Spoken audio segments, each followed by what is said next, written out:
But on this day, to begin, we start off with a student, one from amongst you who has dedicated his time here to serving this institution on behalf of all of us here. And so I want to honor and recognize and invite to the podium our student speaker, Mr. Rivas.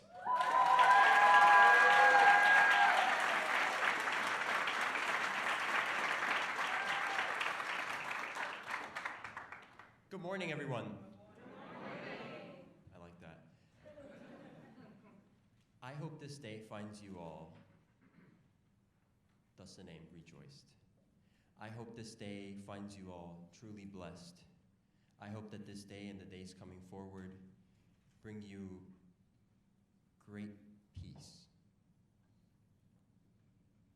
I'd like to say that it's for peace that I've been advocating for the past 3 years that I've been here.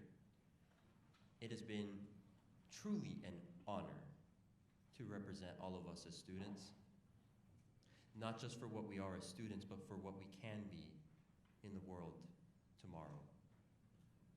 For what we can be in the world today, which is really the only thing we have right now. I'm sure you all remember the Zoom year, right?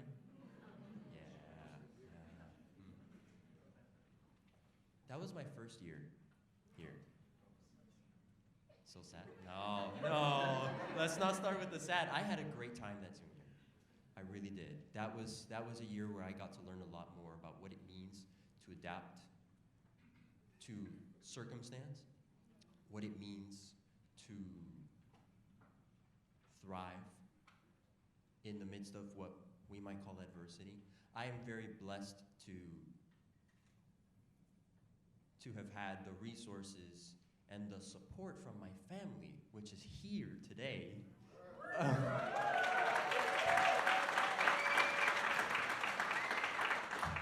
It's thanks to them that this was possible. It's thanks to them and so many people who invested in me, in my personality, in my career, that I am here before you today.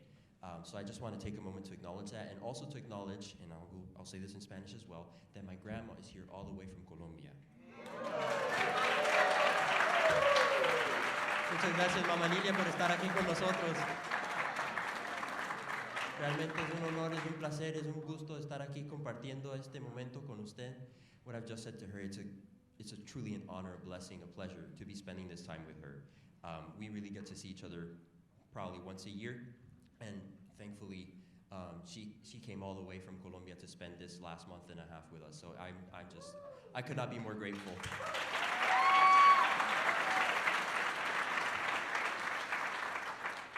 So back to what it means to be here and what it means to go onwards. So in my work on SGA, which has been 2.5 years now, I've had the pleasure of working with so many wonderful people in our community, administrators, faculty, staff, you name it. One of them in particular, who I don't think is with us right now in this room today, his name is Chris Reed, and one of the things that he said to me in some of my most trying times this year was onward and upward. And there's a word that I like to use that sort of summarizes those two, and it's excelsior. You may have heard that word before. But this concept of onward and upwards, that no matter where you are, no matter what you're doing, you're moving forward for who you are, for where you come from, for what you believe in, and for what it is that you want to see out of the world. For me, it's always been this concept of unity.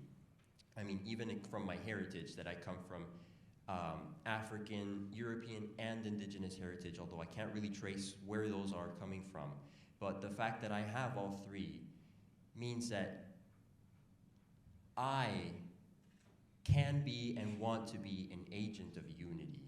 And if you ask me what it is that I want to advocate for, or for another term, what it is that I want to fight for in the world, it's peace. And there's nothing greater, nothing more difficult, I think, to fight for than for peace. I've been told many times, time and time again, don't let anything take your peace away. Easier said than done, huh? Easier said than done, but that I think is the premise of life, is how to find joy, how to find virtue, how to find yourself in a world that might not necessarily be designed that way. How to find yourself, your family, the people that you care about, how to find peace with everyone in times that are constantly, oh, I've got this meeting now, I've got this other thing going on, I've got gigs, and how to take a moment and be you, the best version you can be. And I'd like to say, one of the things I've learned, it has nothing to do with our color. Dr. Martin Luther King Jr. said it himself. It's not about color, it's about who we are as people, what we have in our character. And that has been the driving force for me in my life. And that has been what has taken me places. It's, what do I have to offer as a person? What do I have to offer as a citizen of the world? So, my invitation to you all, as we move on to the next chapter, my invitation is threefold. One, I would recommend definitely taking Alexander Technique if you haven't. Hey, I mean, you know, we talk a lot about like the mind-body awareness thing, but I've seen how helpful it is even in social, cultural contexts. I have seen just how helpful it is. I have experienced it myself. I didn't have much, you know, racial dilemmas with me. It was mostly the cultural ones. Being what we might call an Afro-Hispanic person, coming from Miami, coming to Boston. That's a whole different thing. Thankfully, it's never been a racial one. But regardless, whatever experience it is for you, Alexander Technique can be a way to really find that inner peace, if that's what you're looking for. The second thing is to live life fully and stay well. I want to sit with that for a moment. Live life fully and stay well. How important it is to really accomplish what you want to accomplish. But there's no need to sacrifice more than whatever it takes to get that. We don't have to overstretch ourselves. And I know that sometimes we as human beings, we do. There's no need to do that. Another easier said than done. Homework. Homework never ends. Life is a never-ending school. That's another thing you'll find. Life is school. But the question is, how do we approach school? How do we come into school? How do we dress for school? What materials are we bringing to school? What does our book bag look like for school? What's in it?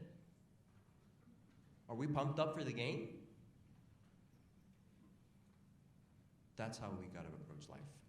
The ups and downs, it's always a roller coaster ride. But at the end of the day, are you still willing to play? That's the question. That's the question. And the third recommendation. So family is a pretty important thing for us, I think, right? Yeah? Yeah. One thing that has guided me through the cultural shock, which is, like I said, that's been the thing for me, is not only knowing that I have something to offer, but also knowing that I have a family that supports me. I have a family that nurtures me. I have a family, God, thank you so much, that is always there for me. And it's that family that I want to see in everyone. And that's how I meet people. People remind me of my family. That's the way I connect.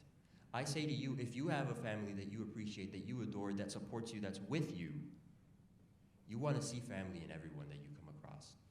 Doesn't matter what they look like, doesn't matter what they say. And again, that's easier said than done. You're going to come across people that are going to come with you the things that you just will not agree with. And there's different ways of approaching all kinds of people, absolutely. But at the end of the day, we are all one human race. We are all one family. And my invitation is, let's all be one family. Thank you all.